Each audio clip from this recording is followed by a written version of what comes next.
JJ Redick. Do you think they'll still do the pod? That would be awesome. That would be. You know what? You know what? No, you can't. Why not?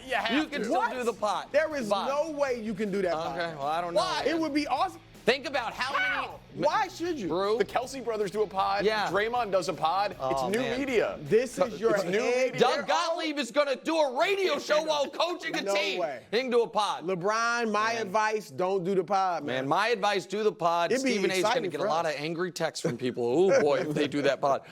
Brew, how should LeBron feel about this being his new head coach? JJ being his new head coach. I think he should, just looking at the way he's handled things, I would be shocked if he's not fine with it.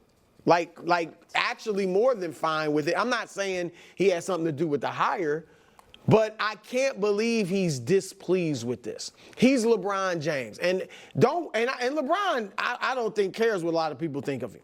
All right, so I don't think he's just saying, oh, they're going to think I made the hire if I do. If he really thought there's no way we can put our team in the hands of a guy that has never coached, say something. Not publicly, but say something to Rob Pelinka and Jeannie Buss. Like, look. Really, say JJ something to is Linda Rambis if you want to get things moving in that organization. Whoever, but make your voice known, and you've earned that. So I think LeBron stayed out of it. Maybe they were like, hey, you good with this? Or to Rich, is LeBron good with this? And I'm sure he has to be fine with it. Go ahead. I mean, it would go down as one of the most dysfunctional things I can remember in pro sports if they hired JJ Redick, LeBron's podcast co-host, and then LeBron was furious about it, opted out and left. How much egg on the face would there be for the Lakers? And I know they've been dysfunctional and have not handled these things great, but that's a level of dysfunction too far for me to believe. So I'm with you. I think LeBron is, at a minimum, fine with it and probably pretty excited about it. He clearly respects JJ's basketball knowledge. So, yeah, I think so. I guess, and again, I acknowledge that my opinion on this seems to be out of step with nearly everyone else. So sometimes that just, means I'm on the cutting edge. But sometimes it means I'm wrong. Right? No, sometimes it means I'm wrong. I think that LeBron can really enjoy talking basketball with him and respect his basketball knowledge, but also as one of the smartest players ever and a guy who has had kind of every different type of coach you can have. He's been in the league so long. He had great coach in Spo. He had Ty Lue, who was an unknown and not unknown, but an unproven, who is now proven to be a great coach. A guy came over from Europe who didn't work, and David Blatt, a retread, and Vogel had every type. I think he knows what makes and doesn't make a good head coach and someone who can get through to not only the best players, but the most out of the other players. I think that is asking a lot of JJ Redick. I think that it is, and if you're just because he doesn't have any experience? Yes, because. So do you think LeBron's disappointed? I think that LeBron James did not want to be in a position where I have to choose to either leave Los Angeles or put the last couple years of my career in the hands of the least experienced coach in NBA history. I do not believe when LeBron started, and I know that this is, again, out of step with what a lot of people think. And I don't know what you think on this one, Brew. I do not think when LeBron started this podcast with JJ Redick, he was like, this is the first domino to him being my head coach. I agree with you. So I don't think LeBron, when things were clearly going the wrong way with Darvin Ham, thought, whomever it is, my next head coach is going to be the least experienced head coach arguably ever and younger than me. I just don't think he thought that's where this the train was going to end, which is why I think he was excited about the idea that it could be Dan Hurley. Then he should have said something. He talked to Hurley. And maybe he did, but he should have said something to the front office if he's that opposed to it. I don't think he's opposed to it. I do think that I don't see him leaving. I don't either. I see him leaving this, so I'm sure he's fine with it. I don't see him leaving, but if he stays with the Lakers, it is because there are a lot of factors at play, and it's, to me, will signal, and this would have been no matter who they hired, that there wasn't a coach they were going to hire that Well, he was going to leave. that was That who else out there?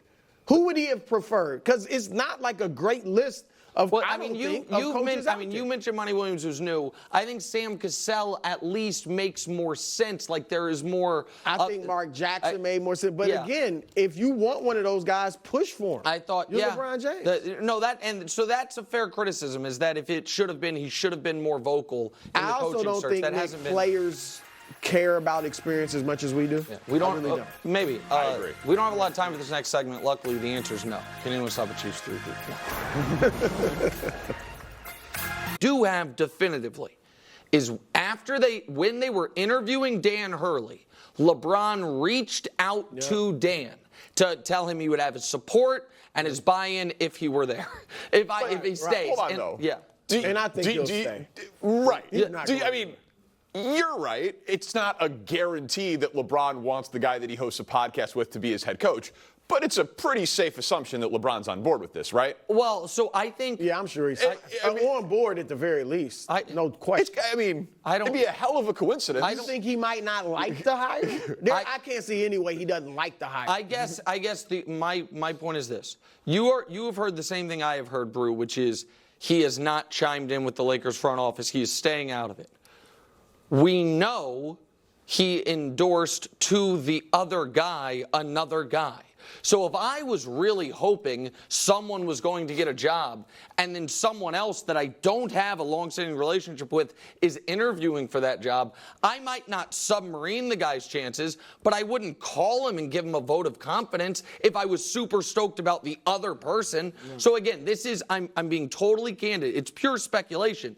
But I just think people are assuming because Bron likes JJ doing the podcast with him that he likes the idea of having to play for him. I don't know if that is or isn't true. But I think that is a fair assumption or a logical assumption for people to make. And I agree with you. We've talked to people that I don't think LeBron had anything to do with this hire.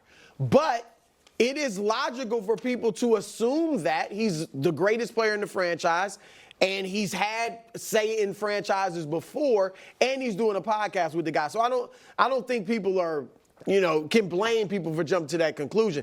I will say this, too. Most of the players who have coached without any experience were either kind of removed from the era in which they played. Pat Riley, I know he was like an assistant, but Steve Kerr, who worked with the Suns and ran their front office but hadn't coached. Mark Jackson. He was removed. Right. Or the second thing I was going to say, or they were more respected players. And JJ was a solid player. He was respected in that regard. Mark Jackson was not a star. He's an but he was all-star, though, at one point. Yeah, I think he made one Yeah, all-star that's what I team. mean, yeah. But Ty he was Jason highly Kidd. respected as a top, that tier player. And Ty Lue, though, was an assistant for a while. Yep. So I'm saying guys that went straight to head coaching. Gotcha, yeah. Larry Bird.